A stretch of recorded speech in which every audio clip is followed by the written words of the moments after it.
अस्सलामुअलैकुम दोस्तों, मेरे चैनल कहानी नुक्कड़ की में आप सभी का स्वागत है। दोस्तों, अगर आपको मेरी कहानी अच्छी लगे तो लाइक करें, शेयर करें और चैनल को सब्सक्राइब करना बिल्कुल भी न भूलें। पुराने जमाने की बात है। किसी गांव में एक चरवाहा रहा करता था। बेचारा जन्म से ही बहरा था। चाहे कान पर कितने ही ढोल बजाओ मगर बिल्कुल भी उसे सुनाई नहीं देता। उसके पास 30 से 40 बकरियां थी जिन्हें वो चराने के लिए रोज जंगल में जाता। दिन भर बकरियों के पीछे पीछे फिरता और जब सूरज ढलने को होता तो अपने रेवड़ को हाँकता हुआ वापस अपने गांव आ जाता। एक दिन की बात है कि वो हमेशा की तरह बकरियां चढ़ा रहा था। दोपहर के वक्त उसे भूख लगी तो उसने अपने रोटियों की पोटली थैली में से निकालनी चाही, लेकिन रोटियां तो आज थैली में थी ही नहीं। वो सोचने लगा कि आखिर पोटली गई तो कहाँ। फिर उसे याद आया कि बीवी ने रोटी की पोटली तो उसे दी थी मगर वह उन्हें थैले में रखना भूल गया था। उसने सोचा कि अगर उसकी बीवी रोटियों की पोटली को घर में रखी देखेगी तो वह उसे लेकर जरूर आएगी। लिहाजा वो अपने बीवी का इंतजार करने लगा।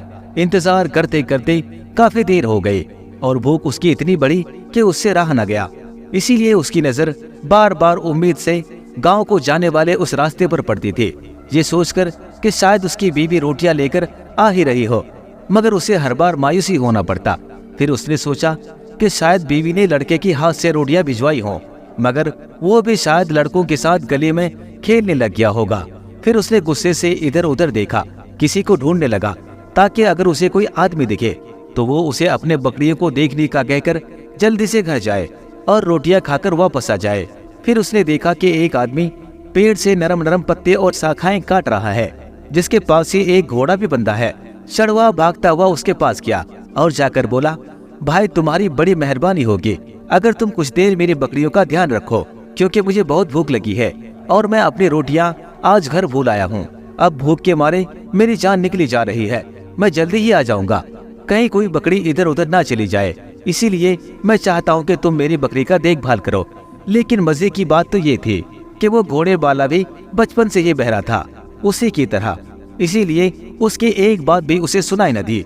लेकिन उसके इशारों से जो वो समझा तो वो ये समझा कि ये चरवाहा मुझसे अपने बकरियों के लिए पत्ते मांग रहा है। इसीलिए उसने हाथ उठाकर कहा, चलो चलो यहाँ से निकलो। मैंने इतनी मुश्किल से अपने घोड़े के लिए पत्तियां काटी है, ये तुम्हारे लिए नहीं है और तुम मुंह उठाकर आ गए मांगने। मैं तो तुम्हें एक पत्ता भी नहीं दूंगा।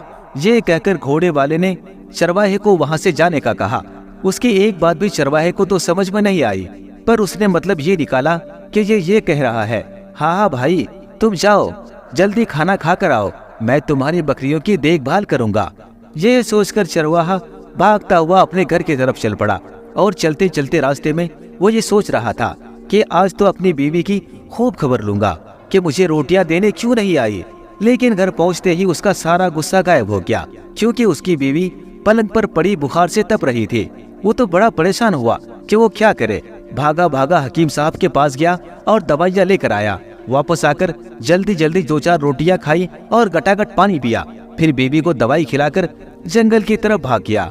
उसने वहां जाकर देखा कि घोड़े वाला आदमी एक तरफ बैठा हुआ है और बकरियां उसी के पास घास चढ़ रही है। उसने सोचा कि कितना भला आदमी है जो मेरी बकरियों का इस तरह से ध्यान रख रहा है और अपना कीमती वक्त देकर अभी तक यही बैठा है। आखिर कैसे मैं इसका बदला चुकाऊं। तभी उसे याद आया कि हाँ, मेरे पास जो लंगड़ी बकरी है, मैं क्यों ना इसे दान में दे दूं। चरवाहे ने बकरी को अपने कंधे पर उठाया और घोड़े वाले के पास आकर कहने लगा, भाई तुमने मेरी बकरियों की देखभाल की है, उसके लिए मैं तुम्हारा शुक्रगुजार हूँ। माफ करना भाई, कुछ देर हो गई।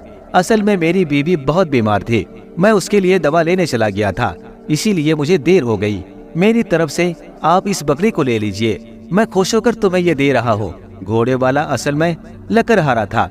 वो चरवाहे की कोई बात सुन तो नहीं सकता था, लेकिन उसने ये मतलब निकाला कि इस बकरी की टांग जो टूट गई है, ये मुझसे ये कह रहा है कि मैंने इसके बकरी के टांग तोड़ दी है।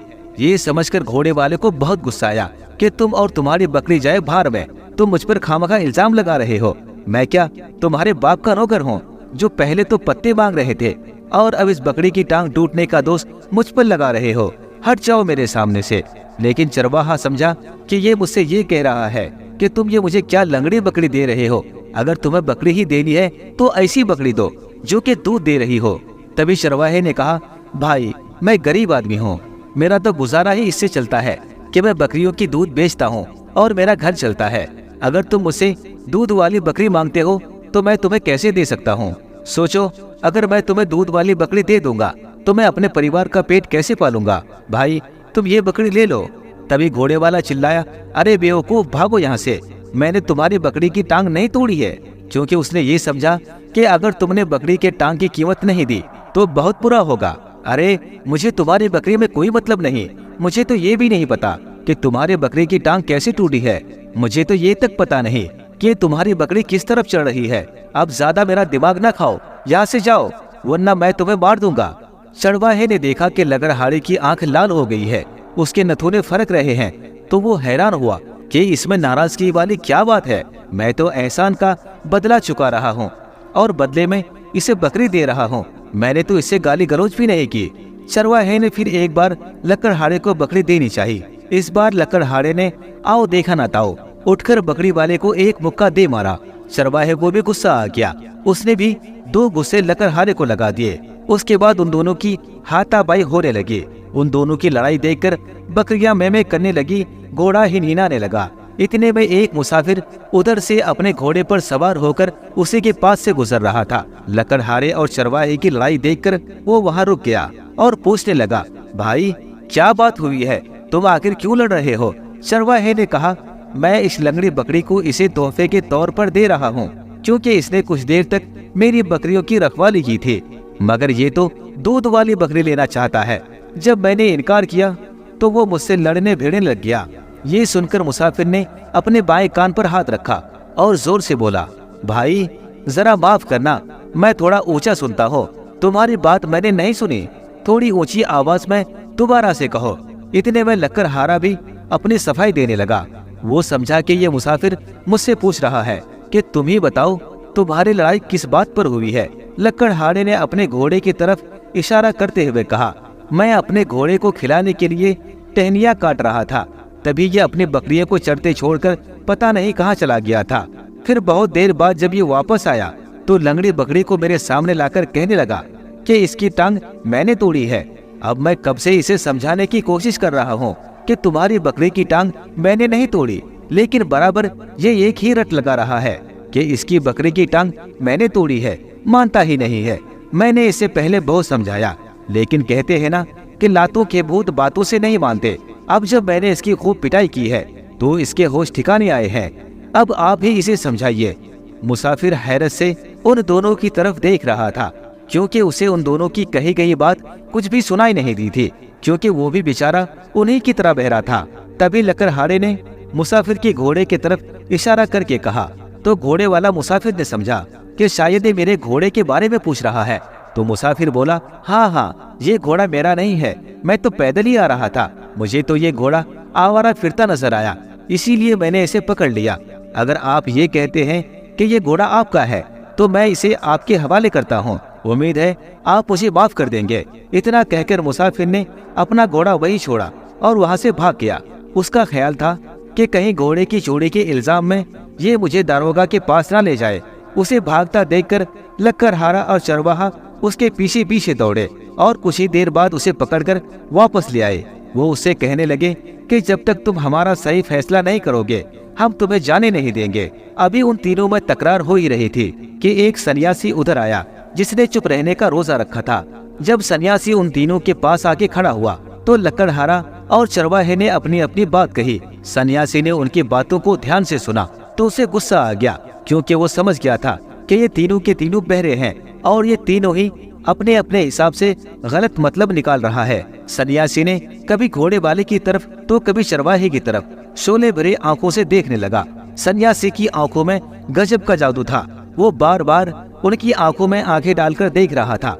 तीनों की नजरें जब सन्यासी की नजरों से मिली तो वो तीनों डर गए। सन्यासी बस उन्हें चुपचाप देखे जा रहा था, लेकिन उन तीनों को ऐसा लग रहा था कि सन्यासी की नजरें उन तीनों के खोपड़ी के पार हो जाएंगी।